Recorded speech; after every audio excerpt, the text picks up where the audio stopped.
Friends, હું દીપ્તિ વ્યાસ અને તમારું સ્વાગત છે ઇંગ્લિશ ગ્રામરના લેક્ચરમાં. વિદ્યાર્થી મિત્રો, ઇંગ્લિશ ગ્રામરમાં આપણે કન્જક્શન્સ ભણી રહ્યા છીએ અને આજે કન્જક્શન ભણવાના છે. કન્જક્શન શોઈંગ કોરિલેશન, પારસ્પરિક સહસંબંધક સંયોજકો અથવા તો પારસ્પરિક સંબંધ દર્શાવતા સંયોજકો. વિદ્યાર્થી મિત્રો, આ તમામ સંયોજકો છે ને બે સરખી વિગત હોય, મતલબ કે બે સમાન વાક્યો હોય, એ વાક્યોને જોડે છે. બે વાક્યની અંદર ઘણા બધા સમાન શબ્દો આવતા હોય જેનો અર્થ પણ લગભગ સમાન નીકળતો હોય. તો એવા વાક્યોને જોડે છે સહસંબંધક સંયોજકો. કયા કયા છે સહસંબંધક સંયોજકોમાં? એન્ડ એટલે અને, બોથ એન્ડ એટલે બંને, ડેશ ડેશ ડેશ અને, નોટ ઓનલી બટ ઓલ્સો એટલે માત્ર આ નહીં આ પણ, એવી જ રીતે ઈધર ઓર બંનેમાંથી એક, અને નીધર નોર બંનેમાંથી એક પણ નહીં. આ 5 સંયોજકોનો અભ્યાસ આપણે વિગતવાર આજના લેક્ચરમાં કરવાનો છીએ. તો ચલો આપણે સ્ટાર્ટ કરીએ સહસંબંધક સંયોજકો. તો વિદ્યાર્થી મિત્રો, સહસંબંધક સંયોજકોમાં સૌથી પહેલો સંયોજક છે એ છે એન્ડ. AND, એન્ડ એટલે અને. આપણે ઘણી બધી જગ્યાએ ઉપયોગ કરતા હોય છે this and this. Okay, and છે એ એન્ડ બે શબ્દોને જોડે છે અને બે ક્રિયાને પણ જોડે છે. એન્ડનો અર્થ થાય બંને. હવે જો એન્ડ બે શબ્દોને જોડે છે, એ બંને શબ્દો સંજ્ઞા હોય. પહેલો મુદ્દો કે એન્ડ જો બે શબ્દોને જોડે છે અને બંને શબ્દ કોઈ સંજ્ઞા હોય છે, તો એ વાક્યમાં તમારે જે ક્રિયાપદ લેવાનું છે એ ક્રિયાપદ બહુવચનનું હોય અને એ વાક્યમાં જે ઓળખાણ આપી છે એ ઓળખાણ પણ બહુવચનની થઈ જાય છે. ચાલો જોઈએ. એન્ડ એટલે અને. કેવી રીતે? બે સંજ્ઞા અને બે ક્રિયાઓને જોડે છે. તો પહેલા હું એક વાક્ય લખું કે ભાઈ Ram is a good boy. આ એક વાક્ય. બીજું, Shyam is a good boy. Ram is a good boy. બીજું વાક્ય, Shyam is a good boy. હવે તમારે એન્ડથી વાક્ય જોડવાનું છે, તો એ કેવી રીતે થશે? તો પહેલા બંને નામવાચક સંજ્ઞાઓ એન્ડથી જોડાય છે. રામ એન્ડ શ્યામ, આ બંને છોકરાઓના નામ છે. એ બંનેને તમે એન્ડથી જોડ્યો. હવે અહીંયા આગળ રામ એક વચન હતું, રામ એક જ નામ હતું એટલે ઈઝ મુકાયું. બીજા વાક્યની અંદર શ્યામ એક જ વાક્ય હતું એટલે ઈઝ મુકાયું. પણ જ્યારે તમે એને કંજક્શનથી જોડો છો ત્યારે રામ એન્ડ શ્યામ બે નામ થઈ ગયા, બહુવચન થઈ ગયું. એટલે ક્રિયાપદનું રૂપ અથવા તો પ્રાથમિક સહાયકારક ક્રિયાપદ ઇઝના બદલે આર મૂકવામાં આવે છે. Ram and Shyam are. વિશેષણ છે એક જ વખત આવશે ગુડ, અને ઓળખાણ કઈ છે? તો એ લોકો છોકરાઓ છે, તો એ આવશે બોયઝ.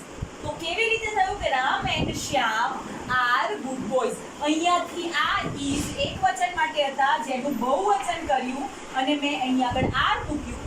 સાથે સાથે ઓળખાણ હતી કે ભાઈ બોયઝ, બોય છે. બંને વાક્યમાં એક વચન હતું તો એનું મેં બહુવચન કર્યું. તો આ વસ્તુ થઈ ગઈ કે ભાઈ બે નામવાચક સંજ્ઞાઓ છે. સમાન વિગત કઈ હતી કે ઇઝ અ ગુડ બોય. એ બંનેમાં સમાન વિગત હતી. એ બંનેને જોડ્યા છે ત્યારે જે નામવાચક સંજ્ઞા તમે બે વખત લખી છે, બે જુદા જુદા વ્યક્તિ છે, તો એ બહુવચન થઈ જાય એટલે આ મૂકવાનું. અને જે ઓળખાણ બોયઝ છે એ તમારે બહુવચનમાં લેવાની. અહીંયા જોયું વિદ્યાર્થી મિત્રો કે આપણે બે નામ જોડાયા. હવે જોઈએ કે બે ક્રિયા કઈ રીતે જોડાય છે. બે ક્રિયામાં પણ એવું થશે કે સમાન વિગતો જોડાતી હશે. કેવી રીતે? તો એક વાક્ય લખું છું કે ભાઈ Riya went to market. Riya bought vegetables. આ બે વાક્યો છે. રિયા માર્કેટ ગઈ, રિયાએ વેજીટેબલ એટલે કે શાકભાજી ખરીદ્યા. હવે અહીંયા આગળ કર્તા એક જ છે, એ કર્તા છે રિયા. ક્રિયા કઈ બે થઈ? તો એક ક્રિયા તમને વેન્ટ આપી છે અને બીજી ક્રિયા આપી છે બોટ. એ બંને ક્રિયાને જોડવાની છે. તો અહીંયા આગળ રિયા તમે એક વખત લખ્યું, પછી પહેલું વાક્ય લખી લો, went to market and full stop નથી કરવાનું, એન્ડ બોટ વેજીટેબલ્સ. બે ક્રિયાઓ થઈ છે, માર્કેટ ગઈ છે અને શાકભાજી ખરીદ્યા. તો આ બંને ક્રિયાઓ વેન્ટ ટુ માર્કેટ અને બોટ વેજીટેબલ્સ એ એન્ડ થી જોડાશે ને અહીંયા આગળ એન્ડ થી જોડી દીધું છે. Riya went to market and bought vegetables. અહીંયા આગળ રિયા એક જ વ્યક્તિ છે બંને વાક્યમાં, એટલે એક વચનનું ક્રિયાપદનું રૂપ આવે. પણ અહીંયા આગળ વેન્ટ ક્રિયાપદ છે એ ભૂતકાળનું રૂપ છે, તો એમાં એક વચન કે બહુવચન બંને સાથે એ વેન્ટ જ આવે છે. તો આ વસ્તુ થઈ ગઈ એન્ડ એટલે અને. કોરિલેશન કંજક્શન એટલે સહસંબંધક સંયોજક તરીકે કેવી રીતે વપરાય. હવે પછીનું કોરિલેશન કંજક્શન છે વિદ્યાર્થી મિત્રો, એ છે બોથ એન્ડ. બંને આ કંજક્શન છે એ પણ બે સમાન ક્રિયાને જોડે છે, પણ આ કંજક્શનનો ઉપયોગ પણ બે રીતે થાય છે. દાખલા તરીકે તમને બે વાક્ય આપ્યા છે, બે વાક્યોની અંદર સબ્જેક્ટ એક જ આપ્યો છે. બે વાક્ય છે, એક જ વ્યક્તિ વિશે કહેવામાં આવ્યું છે, તો એમાં ક્રિયાપદનું એક વચનનું રૂપ લેવાનું અને એમાં બોથ અને એન્ડ છે એ વાક્યની વચ્ચે આવશે. પણ જો બંને વાક્યોની અંદર સબ્જેક્ટ જુદા જુદા છે, બાકીની વિગત સરખી છે પણ સબ્જેક્ટ જુદા જુદા છે, તો એમાં બોથ શરૂઆતમાં આવશે અને એમાં ક્રિયાપદનું રૂપ બહુવચનનું આવશે અને એમાં જે કોઈ ઓળખાણ હશે એ ઓળખાણ પણ બહુવચનની થઈ જશે. કેવી રીતે? ચાલો સમજીએ. પહેલા હું લખું છું કે ભાઈ રાજનભાઈ is a farmer. Rajanbhai is a businessman. Okay. હવે અહીં આગળ જુઓ, રાજનભાઈ છે એ રાજનભાઈ સબ્જેક્ટ આપણા વાક્યની અંદર એક જ છે. પહેલા વાક્યમાં રાજનભાઈ છે, બીજા વાક્યમાં રાજનભાઈ છે. ઓકે, હવે રાજનભાઈ બેમાં કોમન છે એટલે તમે પહેલા રાજનભાઈ લખી દીધું. હવે રાજનભાઈ એક જ વ્યક્તિ છે, બેને ભેગું કરીને એક જ વ્યક્તિ છે એ લખી દીધું એટલે તમે અહીં આગળ ક્રિયાપદનું રૂપ તમે એક વચન જ લેશો, ઇઝ, કારણ કે રાજનભાઈ એક જ છે. ઓકે, હવે તમારે કંજક્શન ક્યાં મૂકવાનું? તો રાજનભાઈ એક જ વ્યક્તિ છે પણ બંને છે. કેવી રીતે? તો રાજનભાઈ બંને ખેડૂત અને વેપારી છે. તો રાજનભાઈ બંને, તો એ બંને માટે તમે બોથ મૂકો. Both a farmer and a businessman. Rajanbhai is both a farmer and a businessman. તો આ વસ્તુ થઈ ગઈ કે અહીંયા આગળ વ્યક્તિ એક જ છે એટલે એનું રૂપ એક વચનમાં આવ્યું. તમે એ એક વચનનું રૂપ મતલબ કે is મૂકી દીધું. એ પછી વાક્યની વચ્ચે જ્યારે બંને વાક્ય એક જ વ્યક્તિ માટે કહેવાયા હોય ત્યારે is મૂકીને વાક્યની વચ્ચે બોથ એન્ડ આવે છે. બોથ એટલે શું થશે? તો ભાઈ બોથ એ બંને એની ઓળખાણ છે ને એની પહેલા આવશે. Both a farmer and a businessman. And ક્યાં આવશે? તો બે ઓળખાણ છે, ખેડૂત અને વેપારી, એ બંને વચ્ચે મતલબ કે ફાર્મર અને બિઝનેસમેનની વચ્ચે તમારે એન્ડ મૂકવાનું છે. યાદ રાખજો, અહીં આગળ સબ્જેક્ટ રાજનભાઈ એક જ વ્યક્તિ છે એટલે મેં ઇઝ મૂક્યું છે. એક જ વ્યક્તિ છે, એક વચન છે એટલે બોથ છે એ બોથ વચ્ચે આવે છે. ઓળખાણ જુદી જુદી છે. કઈ રીતે? કે ભાઈ ફાર્મર અને બિઝનેસમેન.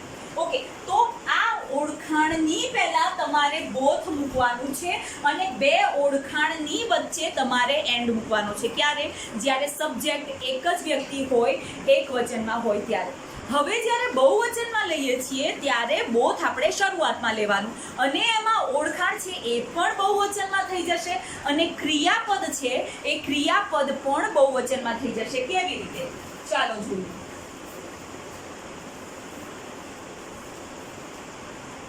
ઓકે, બોથ અને and. India is a big country. America is a big country. હવે જુઓ, આ વાક્યની અંદર ઇન્ડિયા અને અમેરિકા બે સબ્જેક્ટ જુદા આપ્યા છે. હવે આ બે સબ્જેક્ટ જુદા આપ્યા છે એટલે બોથ શરૂઆતમાં આવી જશે. બોથ કોણ કોણ? તો ભાઈ ઇન્ડિયા, બીજું કોણ? તો એન્ડ અમેરિકા. આ બે સબ્જેક્ટની પહેલા બોથ અને બે સબ્જેક્ટની વચ્ચે એન્ડ આવી ગયું. હવે આ એક જ દેશની વાત નથી થતી, આ બે દેશની વાત થાય છે એટલે તમારે કમ્પલસરી આર મૂકવું પડે. તમે ઇઝ ના મૂકી શકો. કેમ? તો ભાઈ અહીંયા આગળ ઇન્ડિયા અને અમેરિકા બે દેશ છે એટલે મેં આર કર્યું. પછી વિશેષણ છે બિગ, એ બંનેમાં કોમન આવી જશે. પણ અહીંયા આગળ ઇન્ડિયા છે એટલે એક વચનમાં કન્ટ્રી લીધું છે, બીજા વાક્યમાં અમેરિકા છે એટલે એક વચનમાં કન્ટ્રી લીધું છે. પણ આપણે કન્જક્શન મૂક્યું અને આપણે આર મૂક્યું છે એટલે એ બતાવે છે કે દેશ, એની ઓળખાણ. તો અહીંયા આગળ તમારે બહુવચનમાં મૂકવાનું છે countries. Both India and America are big countries. તો વસ્તુ એ થઈ કે સબ્જેક્ટ જુદા જુદા છે તો બોથ શરૂઆતમાં મૂકવું અને એની સાથે જે ક્રિયાપદ છે અથવા તો પ્રાથમિક સહાયકારક ક્રિયાપદ છે, એમિઝારને પ્રાથમિક સહાયકારક ક્રિયાપદ કહેવાય, એ તમારે બહુવચનમાં લેવાનું. જો બોથ વચ્ચે આવે છે મતલબ કે કર્તા સબ્જેક્ટ એક જ છે, બે વાક્ય એક જ વ્યક્તિ વિશે કહેવાયા છે, તો પ્રાથમિક સહાયકારક ક્રિયાપદ ટુ બી નું ફોર્મ એમિઝાર એ તમારે એક વચનમાં લેવાનું. તો બીજું કન્જક્શન છે બોથ એન્ડ, બંને અને. હવે ત્રીજું કન્જક્શન આવે છે વિદ્યાર્થી મિત્રો, એ કન્જક્શન છે not only but also. ચાલો જોઈએ.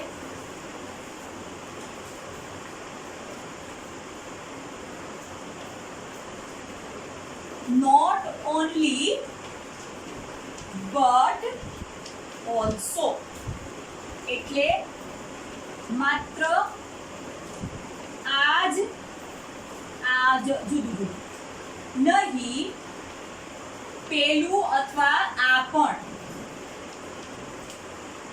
હવે વાક્ય કેવી રીતે લખાય? દાખલા તરીકે તમે કોઈ એક આ વસ્તુ છે ને બોથ એન્ડ જેવું જ છે પણ થોડી જુદી રીતે છે કે દાખલા તરીકે કોઈ એક જ સબ્જેક્ટ આપ્યો છે. ઓકે, એ સબ્જેક્ટ વિશે બંને વાક્યમાં જુદું જુદું એની ઓળખાણ આપી છે, એના વિશે જુદું જુદું કહેવાયું છે. સબ્જેક્ટ એક જ છે એ એની સમાનતા, પણ એમાં જે વિગત આપી છે એ વિગત છે એ થોડીક જુદી છે. તો એને તમારે કેવી રીતે જોડવાનું? તો એને જોડવા માટે આપણે વાક્ય લખીએ કે ભાઈ Rohan is smart, Rohan is intelligent. હવે આને તમે બોથ એન્ડ થી પણ જોડી શકો, આને તમે એન્ડ થી પણ જોડી શકો અને આને તમે નોટ ઓનલી બટ ઓલ્સો થી પણ જોડી શકો. કેવી રીતે? બેયમાં કોમન શું છે? રોહન. રોહન પહેલા લખો, પછી એમાં રોહન એક વચન છે તો ભાઈ પ્રાથમિક સહાયકારક ક્રિયાપદ કયું? ઇઝ એક વચનમાં જ આવશે. યાદ રાખજો, નોટ ઓનલી બટ ઓલ્સો તમે કરો છો ત્યારે એક જ વ્યક્તિ વિશે કહેવાયું હશે ને એની સાથે હંમેશા ક્રિયાપદનું એક વચનનું રૂપ અથવા તો પ્રાથમિક સહાયકારક ક્રિયાપદ તરીકે એમિઝાર માંથી તમારે ઇઝ લેવાનું. તો રોહન ઇઝ. હવે શું કરવાનું? આટલું મુકાઈ ગયું પછી નોટ ઓનલી વિશેષણ શું આપ્યું છે? Smart but also intelligent. Rohan is smart, Rohan smart છે, Rohan is intelligent, Rohan intelligent છે, એને તમે નોટ ઓનલી બટ ઓલ્સો તરીકે જોડ્યું એટલે આ આખું સેન્ટેન્સ કોમન નીકળી જશે, આટલો ભાગ કોમન નીકળી જશે, રોહન ઇઝ. પછી શું કરવાનું, આટલું મુકાઈ ગયા પછી નોટ ઓનલી સ્માર્ટ, બે વિશેષણ આપ્યા છે, સ્માર્ટ અને ઇન્ટેલિજન્ટ, બરોબર છે. એની પહેલા not only smart but also intelligent, મતલબ કે રોહન સ્માર્ટ, ફક્ત સ્માર્ટ જ નથી પણ ઇન્ટેલિજન્ટ પણ છે. તો આ વાક્ય આ રીતે થશે, નોટ ઓનલી બટ ઓલ્સો તરીકે. હવે વિદ્યાર્થી મિત્રો આપણે આગળનું સંયોજક જોવાનું છે. એ સંયોજક છે ઈધર ઓર, એટલે બંનેમાંથી એક. યાદ રાખજો ઈધર ઓર છે એ ઈધર ઓર સાથે હંમેશા ક્રિયાપદનું એક વચનનું રૂપ આવે. ઈધર ઓર નો અર્થ શું, બંનેમાંથી એક. હવે બંનેમાંથી એક વિશે વાત કરવાની છે એટલે એમાં ક્રિયાપદનું એક વચનનું રૂપ લેવાનું. એમિઝાર આપ્યું હોય તો એમાંથી પણ તમારે એક વચનનું લેવાનું. હવે યાદ શું રાખવાનું છે, તો ઈધર ઓર છે ને એ વાક્યની વચ્ચે પણ આવશે અથવા તો વાક્યની શરૂઆતમાં પણ આવી જશે. દાખલા તરીકે તમારે કોઈ પણ બે ક્રિયાને જોડવાની છે ને તો ઈધર ઓર વચ્ચે આવશે, પણ તમારે કોઈ બે નામને જોડવાના છે જે જુદા જુદા આપ્યા છે તો એમાં ઈધર ઓર શરૂઆતમાં આવશે. બે વાક્યો આપણે બે ઉદાહરણ દ્વારા સમજીએ. ઈધર ઓર બંનેમાંથી એક. ઓકે, હવે Seema is a good girl, Reema is a good girl. હવે સમાન વિગત કઈ થઈ ગઈ, is a good girl. Okay, તો આપણે ઈધર ઓર કેવી રીતે મૂકવાનું. હવે અહીંયા આગળ સબ્જેક્ટ બે જુદા આપી દીધા છે. જ્યારે સબ્જેક્ટ બે જુદા આપે ને ત્યારે ઈધર ઓર છે એ બંને સબ્જેક્ટને જોડે છે.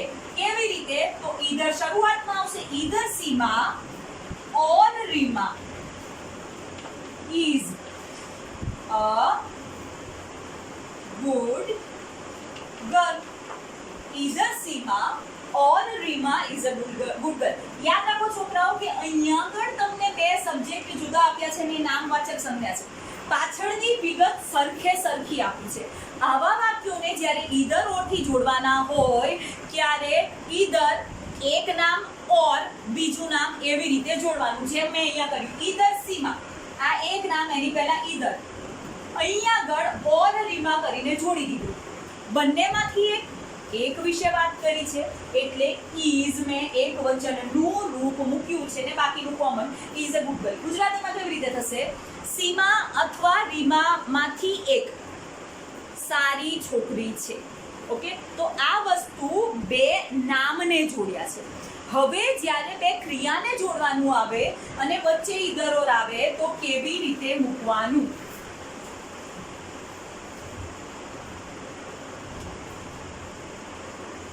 Rahul eats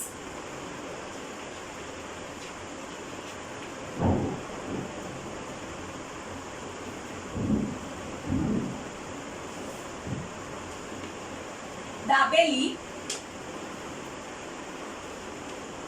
Rahul drinks Pepsi. Rahul eats dabeli, Rahul drinks Pepsi. આમાં તમારે ઈધર ઓર થી વાક્ય જોડવાનું છે. તો પહેલા એ જુઓ કે અહીં આગળ સબ્જેક્ટ તો એક જ આપ્યો છે તો તમે એને રાહુલ અહીં આગળ મૂકી દો. ક્રિયા કઈ આપી છે, ક્રિયા બે જુદી આપી છે, દાબેલી ખાવી અને પેપ્સી પીએ છે. બરોબર, બે ક્રિયા જુદી આપી છે તો એક ક્રિયા આગળ તમે ઈધર મૂકી દો. Rahul either eats dabeli or drink Pepsi. Rahul either eats dabeli or drink Pepsi. Rahul dabeli ખાશે અથવા પેપ્સી પીશે, બંનેમાંથી માત્ર એક ક્રિયા કરશે એટલે અહીં આગળ એસ લાગ્યો છે એક વચનનું, અહીં આગળ એસ મૂકવાનો, ડ્રિંક્સ એક વચનનું ક્રિયાપદનું રૂપ થયું. એસ અહીંયા મૂક્યો છે, એસ અહીંયા મૂક્યો છે. સાદો વર્તમાન કાળ, એક વચનનું રૂપ હોય, અહીંયા રાહુલ એક જ વ્યક્તિ છે, તો તમારે ક્રિયાપદની પાછળ એસ, ઈએસ કે આઈઈએસ જે પ્રમાણે નિયમ લાગુ પડતો હોય એ પ્રમાણે તમારે ક્રિયાપદને મૂકવાનું રહેશે. તો આ વસ્તુ થઈ ગઈ ઈધર ઓર. પહેલું વાક્ય સમજાવ્યું તો એમાં ઈધર ઓર શરૂઆતમાં આવ્યું હતું. કેમ? તો ભાઈ બે વાક્યોમાં કર્તા સબ્જેક્ટ જુદા હતા. અહીંયા આગળ ઈધર ઓર વચ્ચે આવ્યું. કેમ? તો અહીંયા આગળ સબ્જેક્ટ તો એક જ છે, ક્રિયા બે જુદી છે, તો અહીંયા આગળ ઈધર ઓર તમારે વચ્ચે મૂકવાનું આવશે. એવું જ ક્રિયાપદ બીજું છે, એ છે નીધર નોર. NEITHER નીધર નોર. બંનેમાંથી એક પણ નહીં. બંનેમાંથી એક પણ નહીં. ઓકે, જો ઈધર નોર છે એને આપણે હકાર વાક્ય કરીએ ને, તો નીધર નોર છે એ નીધર નોરને તમારે નકાર વાક્ય તરીકે લેવાનું. અને નીધર નોર જ્યારે તમારે જોડવાનું આવશે તો મે બી તમને વાક્ય નકાર આપ્યું હશે, કદાચ વાક્ય નકાર આપ્યું હશે, તમને ડુ નોટ આપ્યું હશે, તમને ડઝ નોટ આપ્યું હશે, તમને ડીડ નોટ આપ્યું હશે. તો એ જ્યારે તમે નીધર નોર મૂકો છો ને ત્યારે તમારે નીધર નોર આવશે. નીધર નોર મૂકો છો ત્યારે તમારે એને ભૂતકાળના રૂપ પ્રમાણે કે સાદા વર્તમાન કાળના રૂપ પ્રમાણે તમારે એ જે ક્રિયાપદ છે ને એ ક્રિયાપદનું રૂપ બદલવાનું રહેશે. કેવી રીતે? તો પહેલા એક વસ્તુ જોઈએ કે ભાઈ રેખા does not speak truth. બીજું વાક્ય છે રાશિ does not speak truth. અહીંયા પણ ઈધર ઓરની જેમ જ તમારે નિયમ લાગુ પડશે કે ભાઈ પહેલા સબ્જેક્ટ જ જુદા જુદા છે એટલે નીધર મૂકી અને બંને વચ્ચે ઓર મૂકી દો. નીધર રેખા નોર રાશિ. હવે એક વસ્તુ યાદ રાખજો, અહીંયા આગળ તમે નીધર મૂક્યું છે, અહીંયા આગળ તમે નોર મૂક્યું છે, તો જ્યારે તમે નકાર વાક્યમાં નીધર નોરનો ઉપયોગ કરો છો ત્યારે આ જે નકારવાચક શબ્દો છે એ નકારવાચક શબ્દો નીકળી જાય. તમારે અહીંયા આગળ રિપીટ કરવાની જરૂર નથી. તો શું કરવાનું? તો પણ તમને ક્રિયાપદ આપ્યું છે ને સ્પીક ટ્રુથ, સ્પીક ટ્રુથ, એ સ્પીક ટ્રુથ લખી નાખવાનું. હવે અહીંયા આગળ ગ્રામરનો નિયમ ક્યાં સાચવવાનો આવશે? તો અહીંયાથી તમે ડઝ કાઢ્યું છે અને અહીંયા નીધર મૂક્યું છે, પણ તમે ડઝ કાઢો છો ને ત્યારે અહીંયા આગળ એસ મૂકવું પડે. સાદા વર્તમાન કાળનો નિયમ કે કોઈ પણ એક વચન નામ છે એ એક વચન નામની સાથે જે કોઈ ક્રિયાપદ આવે છે એની સાથે ક્રિયાપદનું વર્તમાન કાળનું રૂપ મૂકવામાં આવે છે. નિયમ શું કહે છે? કાં એસ મૂકો, કાં ઈએસ મૂકો ને કાં આઈઈએસ મૂકો. હવે તમે એમ કહેશો કે ટીચર આમાં તો નામ બે છે તો બહુવચન થઈ ગયું, એક વચન કેમ થયું? તો ના, આમાં તમને નીધર નોરનો અર્થ એવો થાય છે કે બંનેમાંથી એક. ગુજરાતી શું થશે આનું? રેખા ડઝ નોટ સ્પીક ટ્રુથ. રેખા સાચું બોલતી નથી. રાશિ ડઝ નોટ સ્પીક ટ્રુથ. રાશિ સાચું બોલતી નથી. અહીંયા આગળ મેં જોડ્યું નીધર રેખા નોર રાશિ સ્પીક્સ ટ્રુથ. રાશિ અથવા રેખા બંનેમાંથી કોઈ સાચું બોલતું, બંનેમાંથી એક પણ સાચું બોલતું નથી. એ એક પણ છે ને એ એક વચન દર્શાવે છે અને એના માટે થઈને મેં અહીંયાથી ડઝ નોટ કાઢ્યું તો મારે ક્રિયાપદ પાછળ એસ ઈએસ મૂકવું પડે. એ વર્તમાન કાળનો નિયમ છે કે એક વચનમાં જ્યારે તમે કરતા લો છો ત્યારે ક્રિયાપદ પાછળ એસ ઈએસ કે આઈઈએસ મૂકવાનું પડે. તો આ વસ્તુ અહીંયા આગળ મેં ડઝ નોટ હતું એટલે અહીંયા એસ મૂક્યું. હવે આ જ વસ્તુ મેં વર્તમાન કાળના બદલે ભૂતકાળમાં લીધી હોય તો did not. Did not. Okay, જોડવાનું તો આ જ રીતે થશે. જોડવાનું તો આ જ રીતે થશે. ડીડ નોટ કાઢીને નીધર અને મેં નોર મૂકી દીધું બે કર્તાની વચ્ચે. પણ અહીંયા આગળ મેં ડીડ નોટ કાઢ્યું એટલે મારે અહીંયા આગળ સ્પીક છે એ સ્પીકનું ભૂતકાળનું રૂપ મૂકવાનું. એ વસ્તુ થઈ જશે સ્પોક. નીધર રેખા નોર રાશિ સ્પોક ટ્રુથ. રાશિ કે રેખા બંનેમાંથી એકેય સાચું બોલતી ન હતી. સાચું બોલતી નથી એવું નહીં, સાચું બોલતી ન હતી ભૂતકાળ થઈ ગયું. ડઝ નોટ આપ્યું છે તો એસ મૂકો, ડીડ નોટ આપ્યું છે તો ડીડ નોટ કાઢીને સ્પીકનું ભૂતકાળનું રૂપ તમારે સ્પોક મૂકવાનું હોય છે. તો આ વસ્તુ થઈ ગઈ નીધર નોર છે, એ નીધર નોર તમે શરૂઆતમાં લીધું. હવે નીધર નોર વચ્ચે કેવી રીતે લેવાનું, તો એ પણ આ જ રીતે થશે. કેવી રીતે?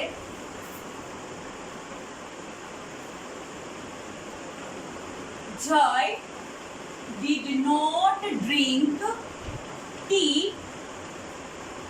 Joy did not drink coffee. કર્તા કોણ છે? કર્તા એક જ આપ્યો છે જય, તો મેં જયને લખી નાખ્યું. હવે મારે ડીડ નોટ કાઢી નાખવાનું છે, તો એના બદલે શું લખીશું? એના બદલે હું લખીશ નીધર. હવે કઈ બે વસ્તુ છે? તો ભાઈ બે વસ્તુ છે, ડ્રિંક ટી, ડ્રિંક કોફી. તો જય નીધર ડ્રિંક ટી નોર કોફી. આવી વાક્ય રચના કરો છો તો આ વાક્ય રચના ખોટી કહેવાય. કઈ રીતે? તો ભાઈ તમારે બે વિકલ્પ આપ્યા છે ને, એ બે વિકલ્પને જોડવાના છે નીધર નોટ. તો એનો મતલબ એવો થયો કે ભાઈ આ જે ડ્રિંક છે એ ડ્રિંક કોમન નીકળીને જયની આગળ આવી જશે. તો વાક્ય રચના કેવી રીતે બનશે? તો વાક્ય રચના એમ બનશે, જય ડ્રિંક. હવે હું ડ્રિંક મૂકું છું ને તો પણ વાક્ય ખોટું. કેમ? તો અહીંયા આગળ ડીડ નોટ આપ્યું છે ને ડીડ કાઢ્યું છે, એટલે અહીંયા આગળ ડ્રિંક નહીં આવે, એનું ભૂતકાળનું રૂપ આવશે ડ્રેન્ક. જય drank. Neither he nor coffee. આ થઈ ગઈ સાચી વાક્ય રચના. જે કોમન આવતું હોય એ કોમન પહેલા લઈ લેવાનું. અહીં આગળ ડીડ નોટ છે એટલે મેં ડ્રેન્ક કર્યું. અહીં આગળ ડઝ નોટ હોત તો હું અહીં આગળ ડ્રિંક્સ લખે, DRINKS. તો આ વસ્તુ થઈ ગઈ નીધર નોટની વાક્ય રચના. જયે ચા નહોતી પીધી, જયે કોફી નહોતી પીધી. જયે ચા અને કોફી બંનેમાંથી કોઈ એક નહોતું પીધું. ઓકે, તો આ વાક્ય રચના આ રીતે થાય. બંનેમાંથી એક પણ નહોતું પીધું, તો આ વાક્ય રચના અહીંયા થાય. યાદ શું રાખવાનું કે નીધર નોટ છે એની સાથે પહેલા તો એકવચનનું ક્રિયાપદનું રૂપ આવશે. નીધર નોટ શરૂઆતમાં પણ આવે. ક્યારે? જ્યારે બે સબ્જેક્ટ, બે કર્તા, વાક્યના બે નામ શરૂઆતમાં જુદા જુદા હોય તો નીધર નોટ તમે શરૂઆતમાં લઈ લો ને બે નામ વચ્ચે નોર મૂકી લો. ઓકે, બીજો નિયમ શું કે તમને જો ડઝ નોટ આપ્યું છે તો તમે ક્રિયાપદ પાછળ SES IES જે કોઈ નિયમ લાગુ પડતા હોય નિયમ તમારે લગાવવાના. તમને ડીડ નોટ આપ્યું છે તો તમારે વાક્ય જ્યારે તમે જોડો છો ત્યારે તમારે ડ્રેન્ક ક્રિયાપદનું ભૂતકાળનું રૂપ મૂકવાનું રહેશે. તો આ સંયોજકો હતા કોરિલેશન, સહસંબંધ ધરાવતા સંયોજકો. તો આ સાથે આપણો આજનો લેક્ચર અહીંયા પૂરો થાય છે. નેક્સ્ટ લેક્ચરની અંદર કન્જક્શન શોઈંગ કોન્ટ્રાસ્ટ, વિરોધાભાસ દર્શાવતા સંયોજકો વિશે આપણે ભણવાનું છે. તો લેક્ચર અહીંયા પૂરો કરીએ છીએ. સો take care, B happy and good bye.